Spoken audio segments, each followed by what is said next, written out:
Are you leading or are you bleeding? Leadership development is the path that stops the bleeding. How many of you have seen a patient bleeding out? It's the most horrific environment. I remember when my mom fell through a window, she cut her wrist and there was blood everywhere. It's a critical situation and you literally have seconds to be able to stop the bleeding. And that's what a great leader does. The challenge is we have too many people who are managing situations and causing people to bleed. Think of a situation where you've been a leader or a manager who's there and is just causing people to bleed. They're causing wounds.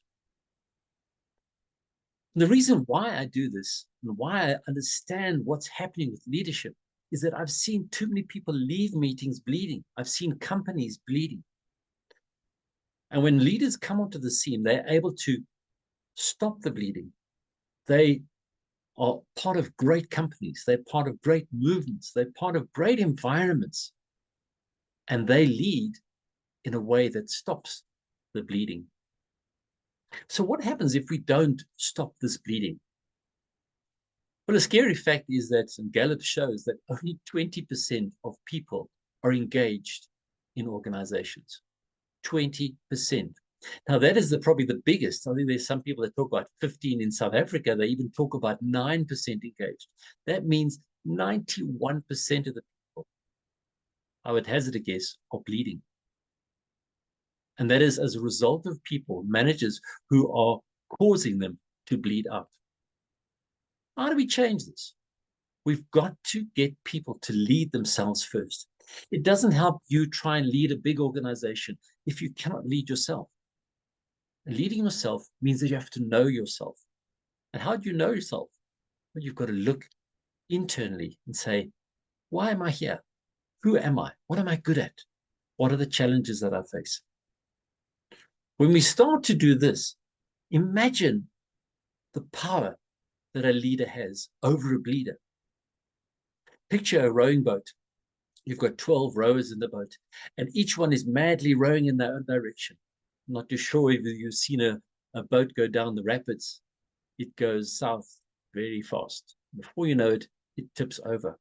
Now imagine even on a smooth, flat lake, 12 rowers rowing in different direction. The poor leader at the back trying to get everyone to pull in the same direction. That's what a bleeding organization looks like. So we need to choose. Do we want to be the leader that's encouraging people to say, that is the direction we're going, that's where we're going? You're setting the tone. And as the person who's able to direct the boat, everyone knows where they're going. And if you don't know where you're going, you end up with the frantic rowers on the side. So the question is, are you leading or are you bleeding? If you're a leader, you are challenging the information, the direction, the vision to the people so they don't bleed. However, if you're a bleeder, you're causing people to bleed, then we need to work seriously on getting to know yourself. So you choose, leader or bleeder.